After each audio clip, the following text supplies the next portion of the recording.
آصفہ بن سعید یہ دلہن کا نام ہے. رفیق احمد آپ وکیل ہیں، والد ہیں، بچی کے والد ہیں. جی. محمد یونس صاحب، محمد نفیس صاحب کہاں ہیں؟ ہاں ٹھیک. اچھا، اس میں وہ مہر کتنا ہے؟ ایک عدد سونے کا 1,20,000.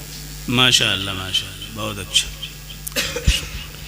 الحمد لله نحمده ونستعينه ونستغفره ونؤمن به ونتوكل عليه ونعوذ بالله من شرور أنفسنا ومن سيئات أعمالنا من يهده الله فلا مضل له ومن يضلله فلا هادي له ونشهد أن لا إله إلا الله وحده لا شريك له ونشهد أن سيدنا ومولانا وحبيبنا وشفيعنا ونبينا وسندنا محمدا عبده ورسوله. أما بعد، قال الله عز وجل في القرآن المجيد والفرقان الحميد: أعوذ بالله من الشيطان الرجيم، بسم الله الرحمن الرحيم.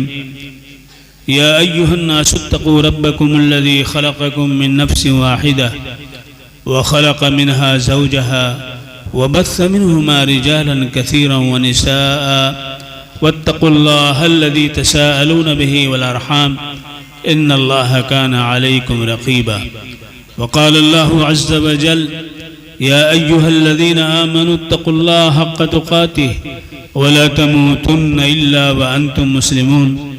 وقال الله عز وجل: يا أيها الذين آمنوا اتقوا الله وقولوا قولا سديدا يصلح لكم أعمالكم ويغفر لكم ذنوبكم ومن يطع الله ورسوله فقد فاز فوزا عظيما. صدق الله العظيم. وقال النبي صلى الله عليه وسلم: النكاح من سنتي. وقال: فمن رغب عن سنتي فليس مني.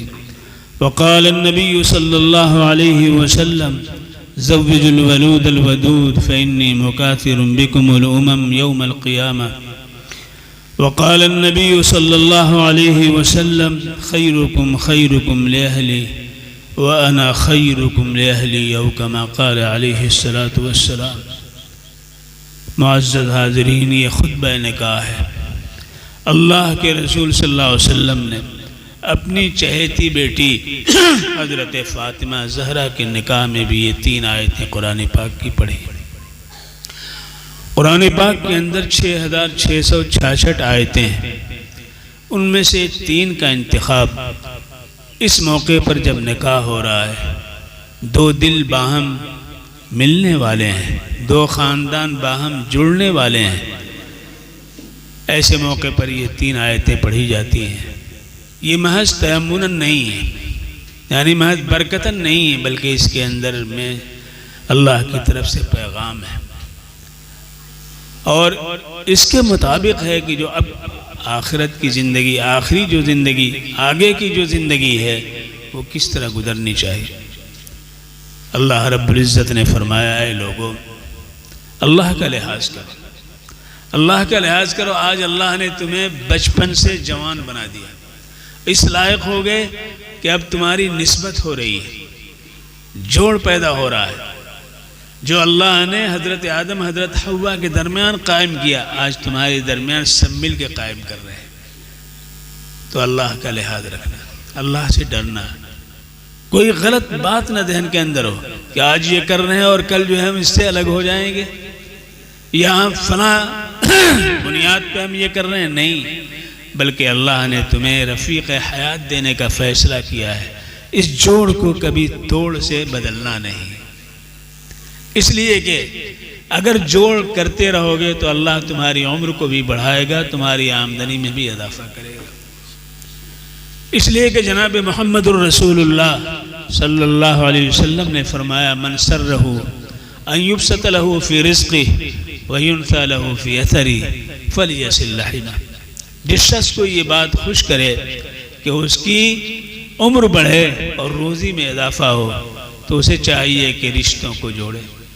آج رشتہ قائم ہو رہا ہے، بنیاد پڑ رہی ہے، اسی بنیاد سے پھر شاخیں نکلیں گی، پھر اولاد ہوگی، اولاد پھر اولاد ہوگی، نواسے آئیں گے، پوتے آئیں گے، باپ ہوگا، ماں ہوں گے، اس کے رشتہ دار ہوں گے، خونی رشتہ دار بھی، مساہرتی رشتہ دار بھی، یہ سب شاخیں ہیں اس بنیاد کی جو آج پڑ رہی ہے۔ جب بنیاد رکھتے ہیں تو لوگ جمع ہوتے ہیں کہ نہیں جمع ہوتے ہیں؟ ہمارے گھر کی بنیاد ہے، ہمارے باغ کی بنیاد ہے، لوگ اس پہ جمع ہوتے ہیں، تو آج زندگی کی بنیاد، نسلی امتداد کی بنیاد رکھی جا رہی ہے، اور یہ جوڑ پہ ہے، اخلاص کے ساتھ زمین کے حوالے جب ہم گیہوں کو کر دیتے ہیں، مخلص ہوتے ہیں، اس میں دکھاوا نہیں ہوتا ہے، کسان دکھاوا نہیں کرتا ہے بلکہ کرتا ہے، باغبان دکھاوا نہیں کرتا ہے، تو کیا کرتا ہے اللہ تعالیٰ اس کے ساتھ شامل ہو جاتے ہیں اس عمل میں۔ لہذا ایک دانہ، اس کے ذریعے اللہ کتنے دانے پیدا کر دیتے ہیں، ایک گٹھلی سے اللہ کتنے پھل پیدا کر دیتے ہیں۔ ایسی یہ بنیاد پڑ رہی ہے، اگر ہم مخلص ہوں گے تو اللہ ہمارے لیے امتداد نسلی کا وہ سامان فرمائے گا کہ آنے والی نسل اس کو یاد کریں گے، خوش ہوں گے۔ لہذا یہ رشتے اللہ کی طرف سے، اللہ کی نظر میں ہے، لہذا سب سے بڑا رشتہ جو ہمارے اور اللہ کے درمیان ہے اس کو بھی یاد کرایا اللہ نے، اور کہا کہ ایمان والو اللہ کا لحاظ کرو۔ دیکھو موت آئے تو ایمان پہ آئے، اسلام پہ آئے، کوئی اللہ سے جو رشتہ اسلام کی بنیاد پہ ہے، جس طرح یہ رشتہ ٹوٹنے نہ پائے وہ رشتہ بھی نہ ٹوٹنے پائے۔ اور پھر آخر میں فرمایا کہ جو کچھ بولو زبان سے سمجھ بوجھ کر کے بولو، پختہ بات کہو، مردانہ بات کہو، اگر یہ کرو گے تو ہم تمہارے اعمال و سرگرمیوں کو نافع و صالح بنا دیں گے، اور یاد رکھو اصولی طور پر زندگی کامیاب ہوگی جب اللہ اور اللہ کے رسول کے بتائے ہوئے طریقے پر چلو گے تو بڑی کامیابی تم کو حاصل ہوگی۔ یہ 3 آیتوں کے ذریعے اللہ کے رسول نے فرمایا کہ نکاح میری سنت ہے۔ نکاح یہ صرف شادی نہیں ہے، ہم تو کھانے پینے میں اور شادی بیاہ میں اور جہیزی میں پھنس جاتے رہے۔ نکاح کے اللہ کے رسول نے فرمایا کہ نکاح شطر الایمان، آدھا ایمان ہے۔ نکاح آدھا ایمان ہے، آدھے ہی میں کوشش کرنی ہے۔ اب جو نکاح نہیں کرتے ہیں، سفاہ کرتے ہیں، گرل فرینڈ منتخب کرتے ہیں، ادھر ادھر مارے پھرتے ہیں، آوارگی کرتے ہیں، ظاہر ہے کہ اللہ کا عذاب ان کے اوپر ہوگا۔ آج لوگ شادیوں سے بھاگ رہے ہیں، کہتے ہیں کہ جب پیر پہ کھڑے ہو جائیں گے تب جو ہم شادی کریں گے۔ ارے پیر پہ نہیں کھڑے ہو، کیا سر پہ کھڑے ہو؟ بتاؤ، پیدا ہوئے تو تمہیں نہ سر کا پتا تھا نہ پیر کا پتا تھا، اب بھاگنے لگے، دوڑنے لگے، چلنے لگے تو کس پہ دوڑ مارے؟ اللہ نے پیر دیا ہے، اب جوان ہو گئے، 25 سال کے ہو گئے تب بھی شادی۔ باپ ماں چاہتے ہیں کہ بیٹے کی شادی کر دیں، نہیں ابھی پیر پہ کھڑے۔ باپ ماں بھی کہنے لگتے ہیں بیٹا ابھی پیر پہ کھڑا ہو جائے۔ لا حول ولا قوت الا باللہ، سامنے دیکھتے ہیں تکذیب جب باپ کریں گے تو کب کھڑا ہوگا؟ کھڑا ہوگا تب بھی گرا ہوا ہوگا۔ آج صورتحال کچھ ایسی ہوتی جا رہی ہے، ارے بھی شادی کرو، اللہ کے رسول نے فرمایا انکحوا ایاما منکم الصالحین من عبادکم وامائکم یکونوا فقراء یغنیہم اللہ من فضلہ، اگر وہ فقیر ہوں گے، پیسہ نہیں ہوگا، شادی کرو ان کی، پیسے والے ہو جائیں گے۔ تو نکاح بابرکت زندگی کا محور بھی ہے اور آمدنی کا مرکز و سرچشمہ بھی۔ لہذا اللہ کے رسول نے فرمایا نکاح من سنتی فمن رغب عن سنتی فلیس منی، جس نے میرے اس سنت کے خلاف عمل کیا اس کا ہمارا کوئی تعلق نہیں۔ اللہ کے رسول نے فرمایا خیرکم خیرکم لأہلی، تم میں سب سے بہترین مرد وہ ہے جو اپنی بیوی کے حق میں بہتر ہو، اس کے تقاضوں کو پورا کرنے والا، اس کی چاہت پہ اترنے والا ہو۔ یہ نہیں کہ صاحب وہ کوئی داسی ہے، نوکرانی ہے، ملازمہ ہے، کھانا پکانے والی ہے، صرف جو ہے جھاڑو لگانے والی ہے، برتن دھونے والی ہے، نہیں، وہ تمہاری رفیق حیات ہے۔ تم اگر ملک ہو تو وہ ملکہ ہے، تم اگر ملک ہو، گھر کے بادشاہ ہو تو وہ ملکہ ہے۔ لہذا ہم اپنی اصطلاح میں گھر والی کہتے ہیں، گھر والا نہیں کہتے ہیں، کہتے ہیں گھر والی کہتے ہیں اپنے، یا دوسرا اگر آپ کی گھر والی ٹھیک ہیں، اور کسی بیوی سے یہ نہیں کہا جاتا کہ آپ کے گھر والے ٹھیک ہیں۔ گھر والے کہنے پورا خاندان آ جائے گا، اور گھر والی کہیں گے تو صرف بیوی آئے گی۔ فرق ہے کہ نہیں فرق ہے؟ تو بیوی کو اللہ نے کتنا مہتو دیا ہے، کتنا اعزاز دیا ہے. اور پھر اس کے لیے یہ بھی کہ جب عمر بہت بڑھ جائے گی تو جو ملے گی وہ بھی کھوسٹ ملے گی. اس کی کھیتی میں تمام گھاس پات ہوں گے تو صحیح جو ہے وہ فصل اگے گی نہیں؟ اگے گی. لیکن جب 25 سال 30 سال کے اندر 18 کے بعد کی جو زندگی ہے وہ جب کریں گے، اس میں شادی کریں گے تو اولاد ہوگی، کھیتی فصل باہر لے کر کے آئے گی نہیں آئے گی. اس لیے اللہ کے رسول نے فرمایا زوج الولود الودود، ایسی عورتوں کو ایسی عمر میں ان سے شادی کرو جب وہ جننے والی ہوں، جننے والی ہوں. یہ نہیں کھوسٹ بڑھیا عائشہ سے تم شادی کرو.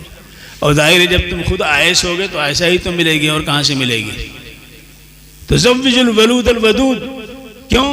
جناب محمد الرسول اللہ صلی اللہ علیہ وسلم نے فرمایا فَإِنِّي مُكَاثِرٌ بِكُمُ الْأُمَمِ يَوْمَ الْقِيَامَةِ، قیامت کے دن اپنی امت کی کثرت تعداد کی بنیاد پر میں فخر کروں گا.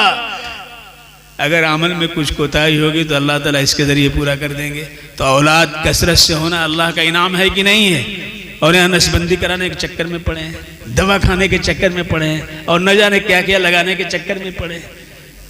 ارے اللہ پر یقین رکھو، رازق وہ ہے، تم رازق نہیں ہے. لا تقتلوا اولادکم خشیۃ املاق. اللہ تبارک و تعالیٰ اس نسبت کو بارآور فرمائے، بہار بنا دے، دونوں خاندانوں میں جوڑ کا، محبت کا، فہم کا ذریعہ بنا دے. وآخر دعوانا الحمدللہ رب العالمین. توصیف احمد قریشی صاحب، آپ کا عقد مسنون آصفہ بنت سعید صاحبہ سے بعوض مہر 1 عدد جھومر 15 گرام سونے کا، جس کی قیمت سکہ رائج الوقت آج 1,20,000 ہے، بوکالت جناب رفیق احمد ابن من قریشی صاحب اور بشہادت محمد یونس قریشی اور محمد نفیس ابن شریف صاحب، آپ کے عقد میں دیا، آپ نے قبول کیا. آپ کو منظور ہے؟ زور سے بولو یار، آج ہی زور سے بولنا چاہیے. منظور ہے؟ ہاں چلو. بارک اللہ لک و بارک علیک و جمع بینکما فی خیر. اللہم انت السلام منک السلام تبارکت یا ذا الجلال والاکرام. اللہم اغفر لنا ذنوبنا و اسرافنا فی امرنا و ثبت اقدامنا ونصرنا علی القوم الکافرین. اے اللہ اس نکاح کو تو قبول فرما لے. اے اللہ محبت کا، شفقت کا، الفت کا، حسن انسجام کا، وئام کا ذریعہ اس کو بنا دے. دونوں خاندانوں میں جوڑ کا ذریعہ بنا دے. ہر قسم کے شیطانی وسوسے سے، حاسدین کے حسد سے، ہر قسم کے آفات و بلیات و حادثات سے اللہ اس کی حفاظت فرما دے. ربنا تقبل منا انك انت السميع العليم وتب علينا انك انت التواب الرحيم. وصلى الله تعالى على خير خلقه محمد وآله واصحابه اجمعين. سبحان ربك رب العزة عما يصفون وسلام على المرسلين والحمد لله.